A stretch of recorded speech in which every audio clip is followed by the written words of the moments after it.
I was pastor, again, this wonderful mountain church on Lookout Mountain. And, it was a stone building. The parsonage was a stone, all local stone that had just been picked up off the ground and made into this building. And one night, it was a nasty winter night, sleeting.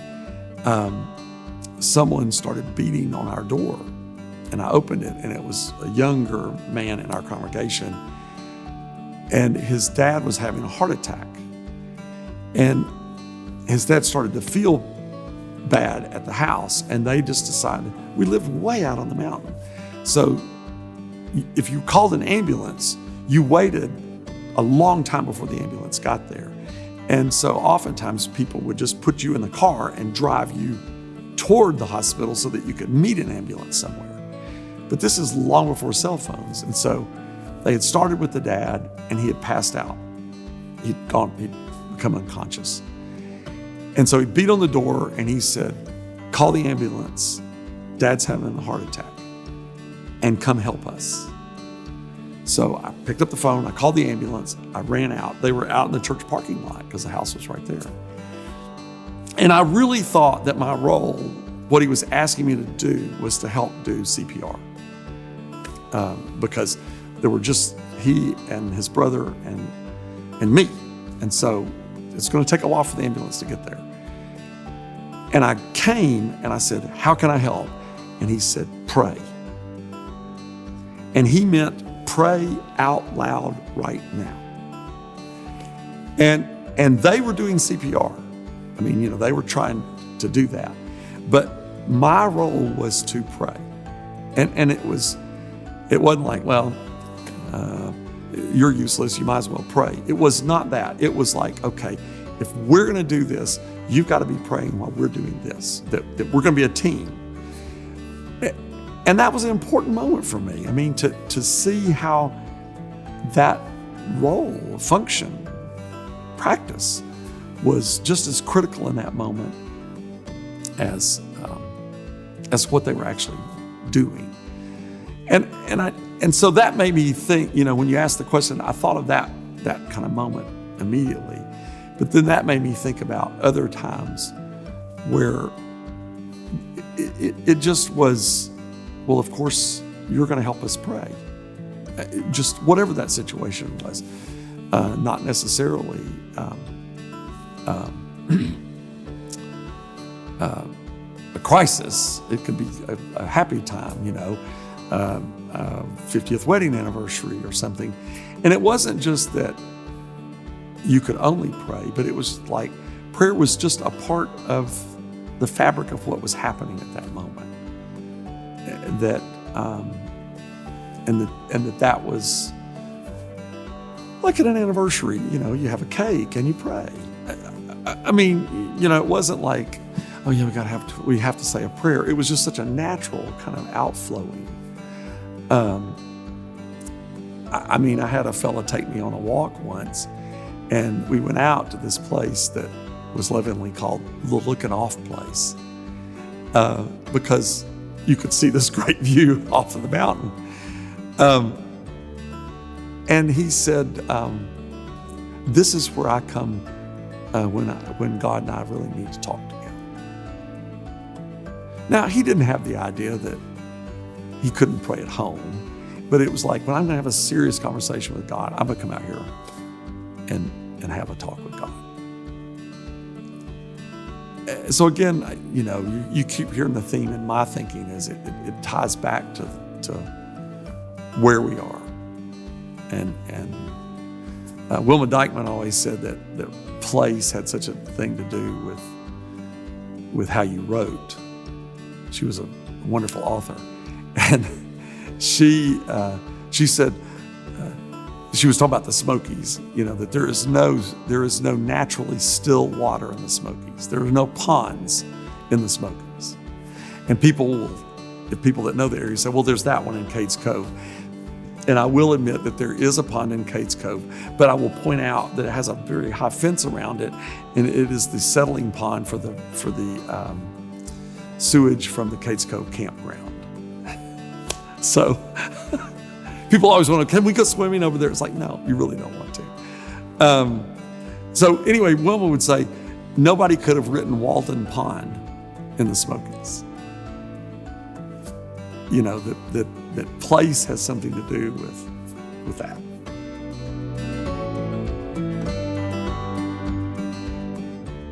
I think being simple and simple-minded are two different things. So I would draw a line there. I would say simple, yes, because again, the original group that settled here, you had to be single-minded. It was about survival.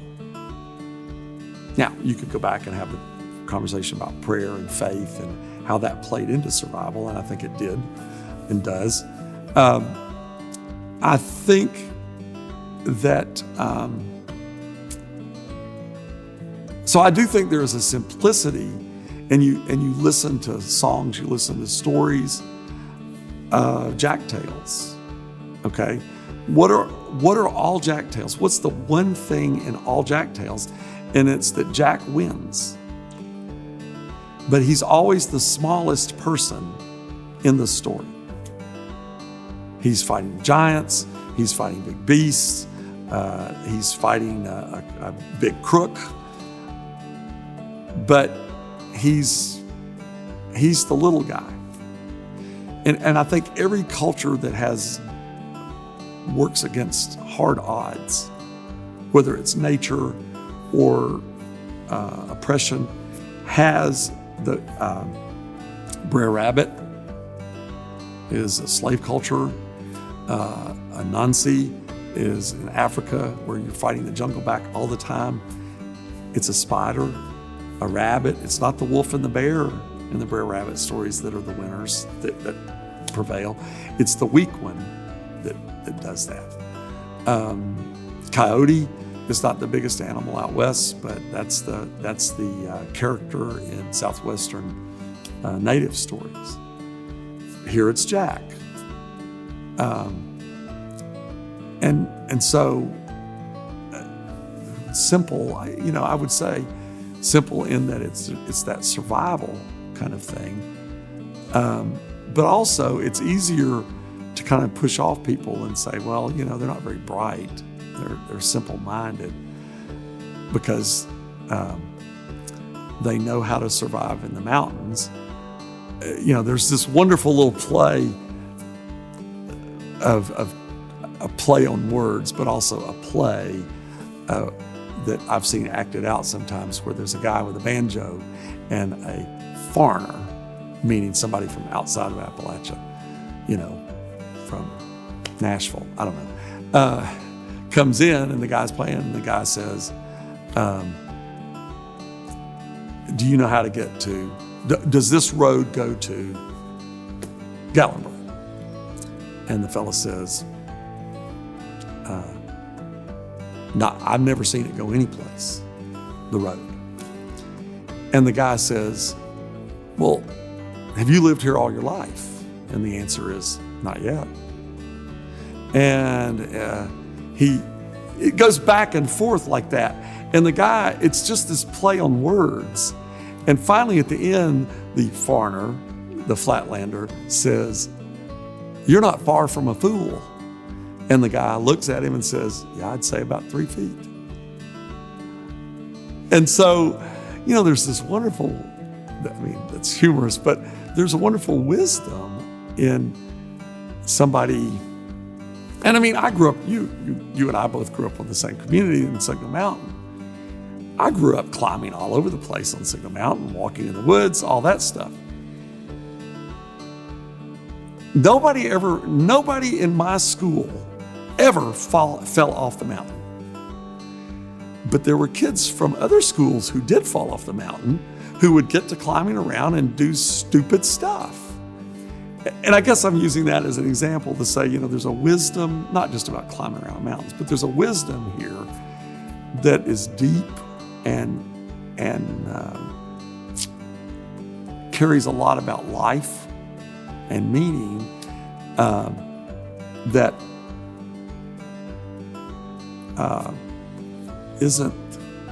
it may be simple in its expression, but I think it's deep, and that there's an intelligence about living that somehow gets lost in some other places sometimes. Now, I'm overselling it. There's some really simple-minded people just about everywhere you go, so it's not like somehow Appalachia's immune from that. It's not that.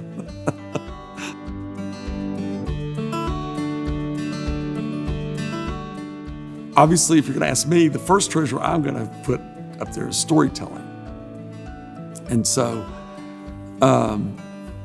there are Appalachian stories. I mean, my fourth grade teacher on Signal Mountain would tell us a jack tale on Friday afternoon if the week had gone well. If we had kind of gotten the week's objectives done.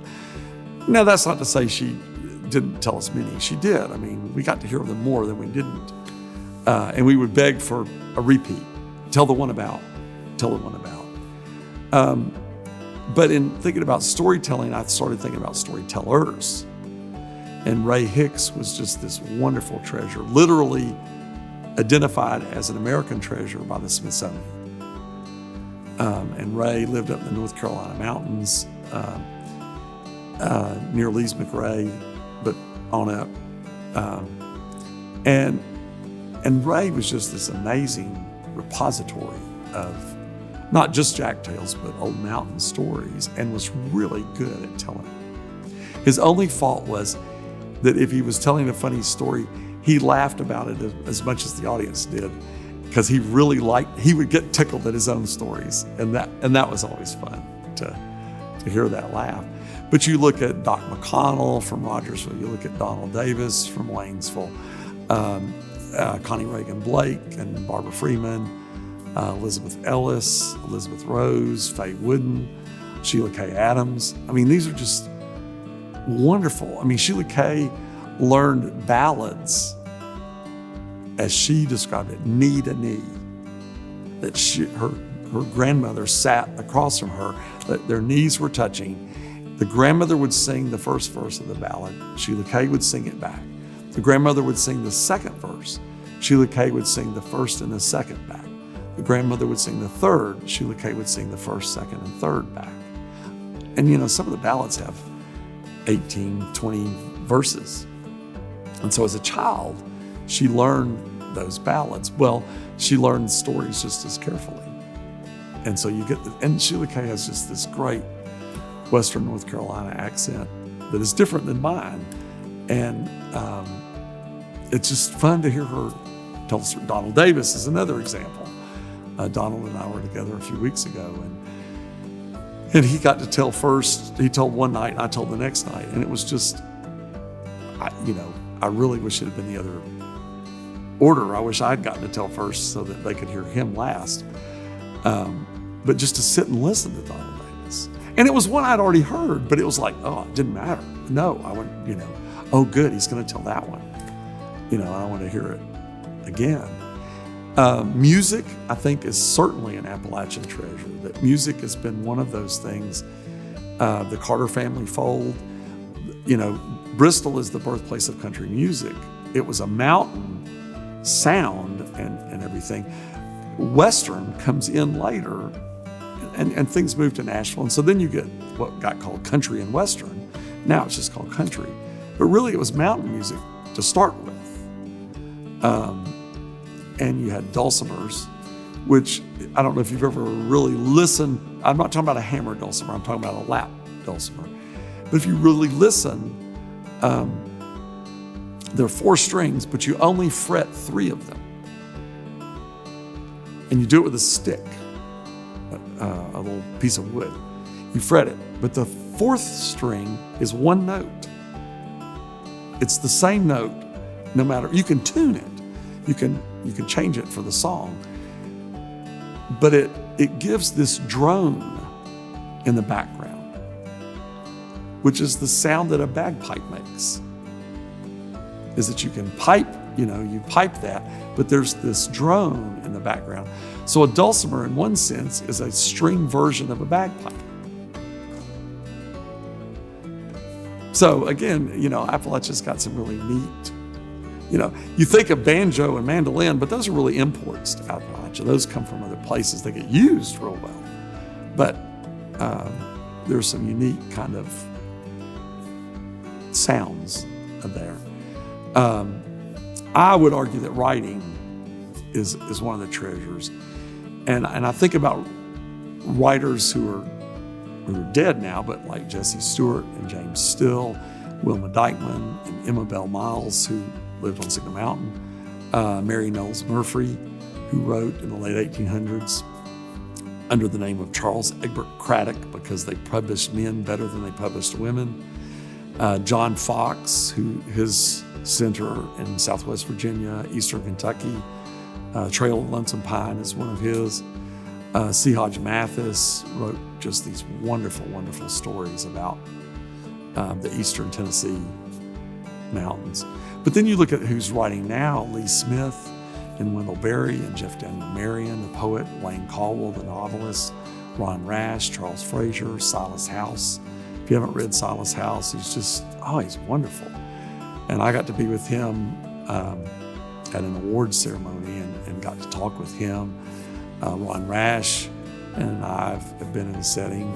Wayne Caldwell and I signed books together. I mean, I've gotten to know some of these people, and just they're just amazing voices that are read everywhere, not just in the Appalachians, but it's the Appalachian voice that's gone out. I think about art in the sense of painting. Charles Counts was an incredible potter, and people who are really into Appalachian pottery, you can say Charles is dead now, but you could say something about Charles Counts, and everybody's hit to, oh yeah. Well, see, he was in the community at New Salem on Lookout Mountain. That's where his pottery house was. And people came, they made pilgrimages to him to learn how to make pottery from Charles Counts. Ellie Kirby is this wonderful artist that lives in southwestern Virginia up near Troutdale. And she does woodcuts, but she also does watercolor, just beautiful work. And then has done some illustrations for a few books, but they're always Appalachian stories for kids. Fannie Menon was one of my favorites, and again, she lived at New Salem. And this art colony grew up around her and Charles Counts. In fact, Counts went there because of her. And she did a lot of woodcuts, mostly woodcuts. And that's the one, that's the one I brought, is that there's it's a woodcut, but she did this old mountain saying. But she would we have one in our house of a log cabin. We have one in the house of some trees. We just got several of hers, and she was in her 80s by the time I came to know her. But she created an art show, not an arts and crafts thing, but it was an art show, and it was juried. You didn't just show up with your stuff. You had to be invited.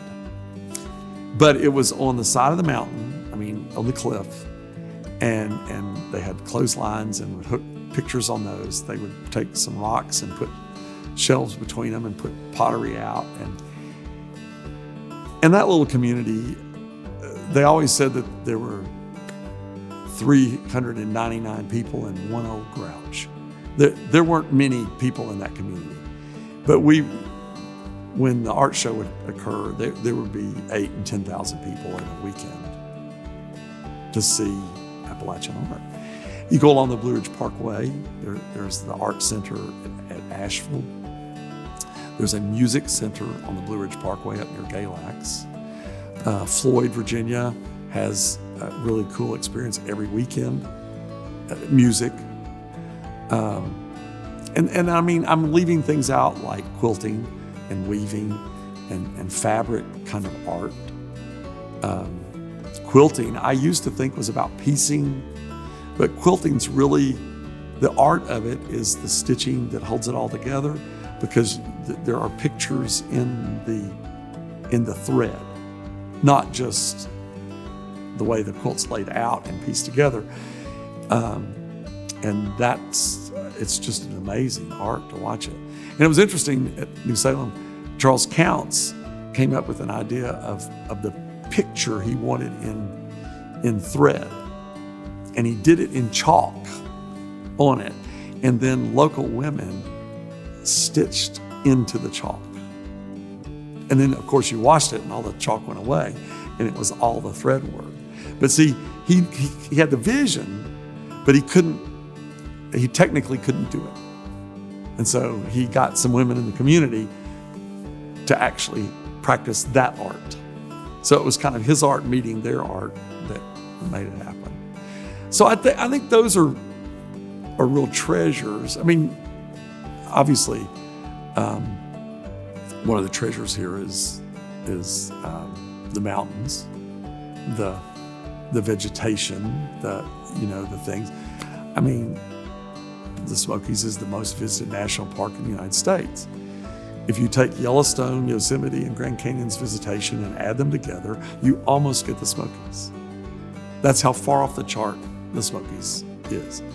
The most visited unit, now that's the most visited national park, but the most visited unit in the National Park Service is the Blue Ridge Parkway. So when you combine Shenandoah's visitation, Blue Ridge Parkway, and the Smokies, you get over 10% of the entire visitation in the whole park service, whole park system, just in those three units. And they're all in Appalachia. And the newest national park, New River Gorge in West Virginia. So again, it's kind of taking the treasure that this place is and making sure we don't lose it, that we preserve it.